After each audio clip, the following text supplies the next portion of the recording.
Hello everyone, you all are watching ISP simplified. And India में आप कोई भी एग्ज़ाम दे रहे हो, यूपीएससी हो या फिर किसी भी स्टेट का पीसीएस हो, एसएससी सीजीएल हो या फिर कोई भी एग्ज़ाम जहाँ पे जनरल साइंस पार्ट होता है, उसके लिए मैं आपको कंप्लीट बताने वाला हूँ कौन कौन सी टॉपिक करनी जरूरी होगी। हालांकि ये जो एनालिसिस है टॉपिक का, वो मैंने बीपीएससी के कॉन्टेक्स्ट में ज़्यादा ओरिएंटेशन है इसका, लेकिन आप किसी भी स्टेट पीसीएस में इसको यूज़ कर सकते हो। यहाँ से क्वेश्चन, इससे बाहर क्वेश्चन नहीं पूछता है। ठीक है, सबसे पहले हम लोग प्रायोरिटी ऑफ द सब्जेक्ट की बात कर लेते हैं।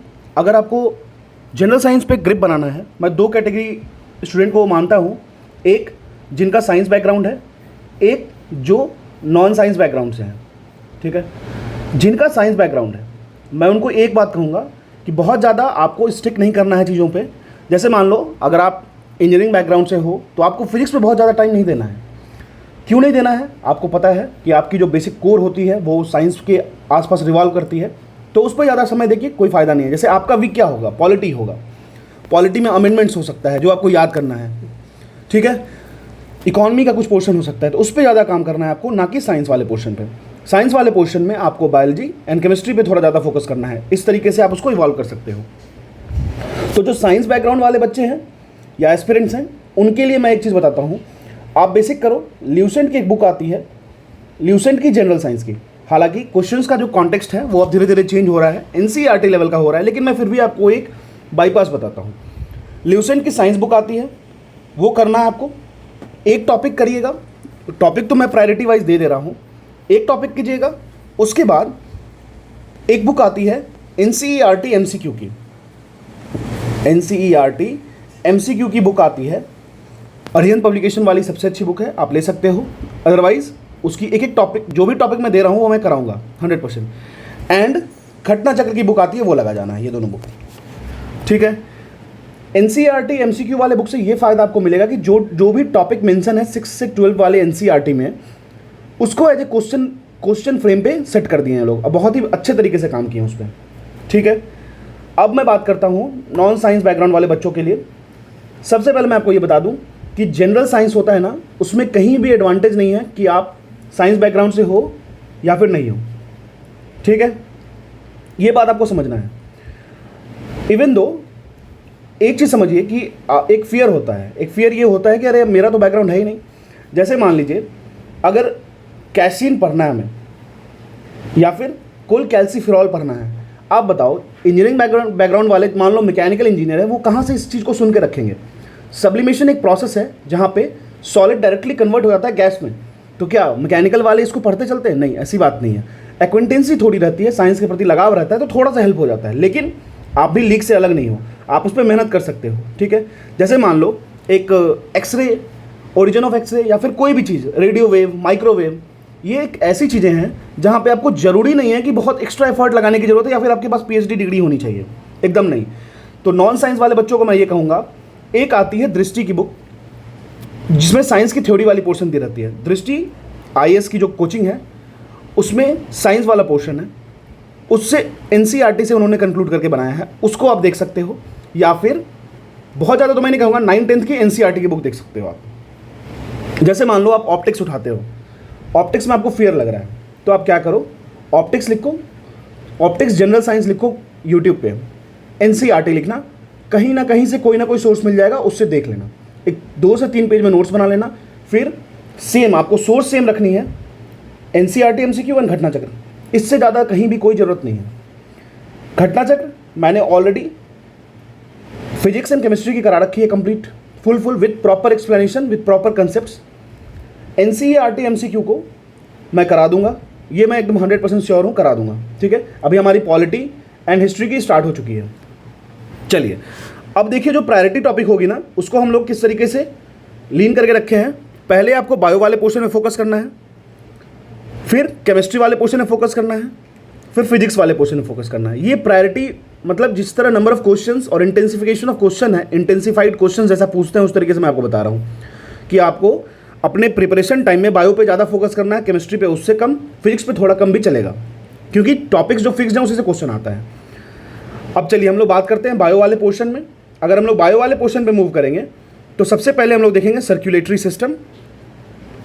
ठीक है, फिर हम लोग बात करेंगे रेस्पिरेटरी सिस्टम, फिर digestive system, then nervous system, then vitamins. ठीक है, विटामिन्स जैसे एक होता है वाटर में डिजॉल्व हो जाने वाला, एक होता है जो आपके यूरिन से निकल जाता है, जो आपके यूरिन से निकल जाएगा, एक बॉडी में रह जाएगा, एक यूरिन से निकल जाएगा। ठीक है, जैसे विटामिन सी हो गया। तो विटामिन से अब तक 12 से 14 क्वेश्चन पूछा जा चुका है बीपीएससी में, या फिर आप इंडिया के किसी भी स्टेट पीसीएस को उठा लो, आपको ये सारे टॉपिक से क्वेश्चन देखने को मिलेंगे ही मिलेंगे। तो पहले इन टॉपिक को करो, फिर टाइम बचता है तो एक्स्ट्रा टॉपिक्स जो होगा, जैसे फाइबर्स हो गए, सर्मिक्स हो गए, वो सब अलग कर लेंगे हम लोग। ठीक है, पहले इन टॉपिक पे ही फोकस करना है। आप अगर इन जितने टॉपिक मैं बता रहा हूँ आपको, बायो, केमिस्ट्री एंड फिजिक्स की, वो कर लोगे, उसके बाद आगे बढ़ने की सोचना। ठीक है, फिर हार्मोन्स, एंजाइम्स, इससे भी 11 से 12 14 क्वेश्चन पूछा जा चुका है अभी तक 68 बीपीएससी तक। फिर प्लांट किंगडम में plant roots, transpiration, photosynthesis. Plant roots कहने का मतलब क्या हुआ, जाइलम एंड फ्लोएम किस तरीके से काम करता है, ट्रांसपिरेशन वाटर सक्शन कैसे होता है, ठीक है, किस तरीके से डिफरेंट मिनरल्स जाते हैं प्लांट में, किस तरीके से ट्रांसपिरेशन प्रोसेस होता है, स्टोमाटा की ओपनिंग क्या होती है, ये सारी चीज़ों को आपने काम करना है। इतना करने के बाद फिर हम लोग मूव करेंगे जेनेटिक्स एंड डीएनए पे। ठीक है, जिसमें मेंडल का कंसेप्ट पढ़ेंगे हम लोग, जिसमें ओरिजिन ऑफ लाइफ के बारे में जानेंगे, जीन को समझेंगे, क्रोमोजोम को समझेंगे, XX एंड XY का थ्योरी पढ़ेंगे। ठीक है, जैसे मान लो किसी घर में अगर बेटी हो जा रही है, जैसे हम लोग का हमारे यहाँ क्या चलता था, जैसे सेक्स रेशियो को आप देख लो काफ़ी कम है। क्यों ऐसा होता था, क्योंकि लोग प्रीफर करते थे मेल चाइल्ड। हालांकि अब ये सिनेरियो ठीक हो रहा है, लेकिन प्रीफर करते थे मेल चाइल्ड। और अगर गलती से फीमेल चाइल्ड हो गई तो सारा का सारा ब्लेम फीमेल पे दिया जाता था। लेकिन जब आप जेनेटिक्स एंड डीएनए को पढ़ोगे, सेक्स क्रोमोजोम को समझोगे, तो आपको समझ में आएगा, क्रोमोजोम पेयर को पढ़ोगे तो आपको समझ में आएगा कि जो मेल पार्ट होता है ना, वो ज़्यादा रिस्पॉन्सिबल होता है for the determination of sex. ठीक है, तो ये चीज़ें आपको समझनी होगी। ठीक है, उसके बाद हम लोग ग्रीन हाउस गैसेस, हालांकि ये जो टॉपिक है ना, इसको आप एनवायरनमेंट सेक्शन से बिल्टअप कर सकते हो, लेकिन ग्रीन हाउस गैसेस को आपको समझ लेना है। ग्रीन हाउस गैसेस वैसे गैसेस को कहते हैं, एक तरीके से समझिए, हमारे अर्थ पे जो भी ग्रीन हाउस गैसेस हैं वो अर्थ के टेम्परेचर को राइज करते हैं। तो कहीं के लिए ये कर्स है, कहीं के लिए ये बून है। किस तरीके से, अगर मान लीजिए हम साइबेरियन एरिया की बात करें, साइबेरियन रीजन में मान लीजिए -40 डिग्री सेल्सियस चल रही है, रशिया की बात कर लेते हैं।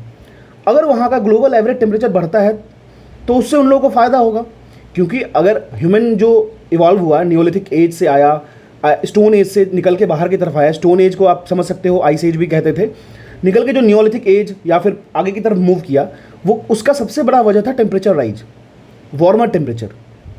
ठीक है, तो जैसे जैसे वार्मर टेम्परेचर होता गया तो वेजिटेशन ज़्यादा फ्लोरिश होने लगे, एग्रीकल्चर होने लगा। तो ये कहीं के लिए बून है। जैसे रशिया वाले पेरिस अकॉर्ड से बाहर निकल जाते हैं, वो बोलते हैं भाई मेरी अगर टेम्परेचर राइज होती है, ग्लोबल एवरेज टेम्परेचर अर्थ की, तो मुझे फ़ायदा है, मैं क्यों इसमें काम करूँगा, मैं क्यों करूँगा। ठीक है, क्योंकि वार्म अगर होगा तो मुझे फ़ायदा है, जो मेरी स्नोई एरिया वाला पार्ट है, सर्वेन रीजन है सारा है, साइबेरियन रीजन वाला, वो मुझे फ़ायदा देगा। ठीक है, तो ग्रीन हाउस गैसेस को देख लीजिएगा, काफ़ी इंपॉर्टेंट होता है। इससे क्वेश्चंस आपको हर एग्जाम में, यूपीएससी एग्जाम दो या किसी भी स्टेट पीसीएस को दो, इससे आप आराम से क्वेश्चन प्रीफर करोगे। ठीक है, फिर डिजीज़ वाले पार्ट में एंड सेल वाले पार्ट को करेंगे। डिजीज़ आपको पता है, मीनामाटा डिजीज़, बहुत सारे डिजीज़ होते हैं, रिकेट्स होते हैं, HIV होते हैं, फिर टीवी हो गया, कॉलरा हो गया, जॉन्डिस हो गया, वाटर बॉर्न डिजीज हो गए, फिर एयर बॉर्न डिजीज हो गए, फिर किस तरीके से बहुत सारी इन्फेक्शंस होते हैं, कोरोना होता है, कोरोना वैक्सीन होता है, ये सब चीज़ों को समझना है छोटे छोटे करके। ठीक है, तो ये टॉपिक हो गया आपको बायो वाले सेगमेंट में। फिर हम लोग मूव करते हैं फिजिक्स वाले सेगमेंट में। ठीक है, फिर हम लोग मूव करते हैं फिजिक्स वाले सेगमेंट में। देखिए, फिजिक्स वाले सेगमेंट में बहुत लोगों को थोड़ा फियर होता है, लेकिन ये फियर कुछ है नहीं। जब मैं फिजिक्स की एनालिसिस कर रहा था तो मुझे एक चीज़ दिखा कि अगर आप घटना चक्र को भी फिजिक्स वाले पोर्शन में अगर आप सिर्फ घटना चक्र में भी स्टिक हो और एनसीईआरटी की अरिहंत वाली बुक को लगा के चले जा रहे हो ना, अच्छे से मतलब अगर हमें समझना है कि वैक्यूम कहने का मतलब क्या हो रहा है, मतलब ग्रेविटी, अगर मान लो ग्रेविटी की वैल्यू बढ़ रही है, उसका मतलब क्या होता है, मास एंड वेट में डिफरेंस क्या होता है। जैसे मास क्या होता है, material content in a body, weight क्या होता है, वेट का मतलब होता है ये वेरी करेगा डिफरेंट लोकेशंस पे। मतलब अगर आपकी वेट अर्थ पे x किलोग्राम है, mgh, जैसे mass into gravity into height अगर मान लीजिए, तो लेकिन mg को वेट कह देंगे हम लोग। ठीक है, mgh तो एनर्जी हो जाती है। ठीक है, हाँ, तो mg वेट हो गई। अब एक बताओ, जो वेट होगा वो ग्रेविटेशन पे डिपेंड करेगा। अगर हम लोग मून पे जाते हैं तो आपको पता है 1/6 हमारे ग्रेविटेशनल पुल का हो जाता है, तो वहाँ पे वेट की वैल्यू दूसरी होगी। तो इस अंतर को समझेंगे। जैसे मान लीजिए आपको मैं एग्जांपल देता हूँ, एक टर्म होता है relative density, relative refractive index, relative concept of anything, relative parameter. जहाँ भी रिलेटिव टर्म आता है वहाँ पे हम क्या करते हैं, एक पर्टिकुलर डिमेंशनल टॉपिक को किसी चीज़ से रिलेट करते हैं। जैसे आपको रिलेटिव रिफ्रैक्टिव इंडेक्स आया, तो हमेशा याद रखिएगा जब भी हम लोग रिलेटिविटी की बात करेंगे तब हम लोग उसकी यूनिट को हटा देंगे, उसके डिमेंशन पे काम करेंगे, यूनिटलेस क्वांटिटी हो जाता है वो, ठीक है। तो इस तरीके की चीज़ों पे ध्यान रखना है। जैसे मान लीजिए एक टॉपिक और मैं आपको बताता हूँ, लेग्यूम्स बोल दिया कहीं पे, लेग्यूम्स, तो आपका दिमाग तुरंत नाइट्रोजन पे जाना चाहिए, ठीक है। Leguminous plant that is nitrofixation bacteria use करेंगे, तो लेग्यूम्स को कहीं यूज़ कर सकते हैं रिप्लेस करके एज ए नाइट्रोजन बेसिस पे। कैसीन कहीं बोल दिया, तुरंत मिल्क पे जाना चाहिए, अच्छा ठीक है ऐसी बात है, ठीक है।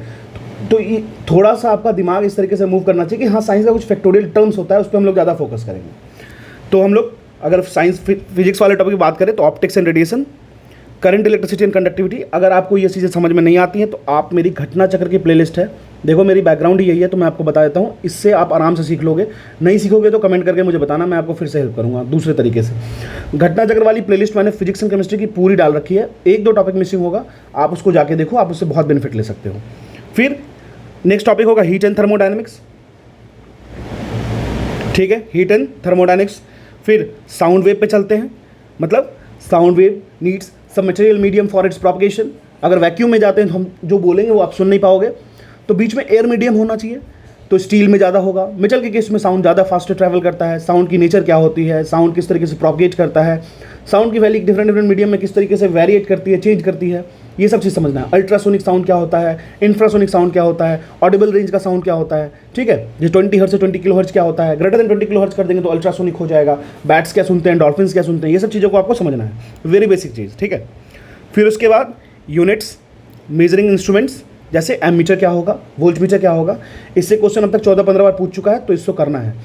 एमीटर किस लिए यूज़ करते हैं, करंट मेजरिंग के लिए। वोल्टमीटर किस लिए यूज़ करते हैं, वोल्टेज मेजरिंग के लिए। पोटेंशियल डिफरेंस किस लिए यूज़ करते हैं, टो पॉइंट के वोल्टेज को मेजर करने के लिए, ठीक है।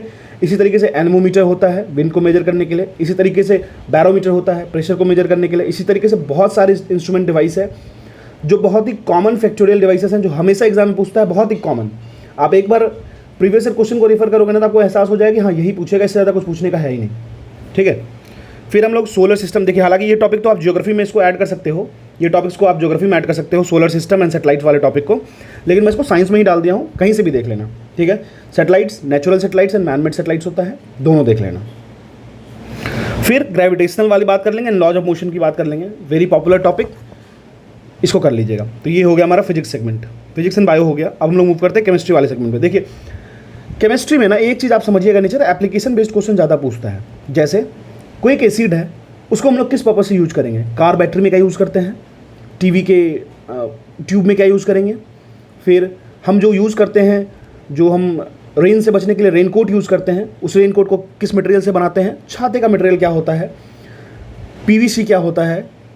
फिर आप एक तरह पॉलीमर क्या होता है, पॉलीमर्स डिफरेंट पॉलीथीन कैसे बनता है, मीथेन क्या होता है, इथेन क्या होता है, मतलब एप्लीकेशन बेस्ड ज़्यादा चीज़ें पूछी जाएंगी आपसे, ठीक है।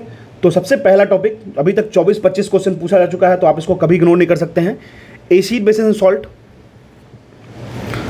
ठीक है। आर्हेनियस कंसेप्ट क्या हो गया, एसिड को वाटर में डिसॉल्व करेंगे तो क्या होगा, क्या रिलीज होगा, बेस को वाटर में रिलीज करेंगे तो क्या रिलीज होगा, स्ट्रॉन्गेस्ट एसिड 4-5। फिर इमली में कौन सा एसिड होता है, विनेगर में कौन सा एसिड होता है, ऑक्सैलिक एसिड किस में पाया जाता है, एकदम नेचुरल सोर्सेस टाइप का कंसेप्ट आपको करना है। फिर हम लोग बात करेंगे metals, non metals, ores and alloys. आप ये दोनों टॉपिक को अगर आप छोड़ के जा रहे हो तो आप 4 क्वेश्चन को स्किप कर रहे हो एग्जाम में, ठीक है। फिर इंडस्ट्रियल पॉल्यूशन, जैसे COX, X की जगह 0 डाल दो, X की जगह हटा दो तो कार्बन मोनोऑक्साइड हो जाएगा। फिर NOx कहने का मतलब है NO2 नाइट्रस ऑक्साइड हो गया। इसी तरीके से SOX होता है सल्फर ऑक्साइड, ये सारा इंडस्ट्रियल पॉल्यूशन है।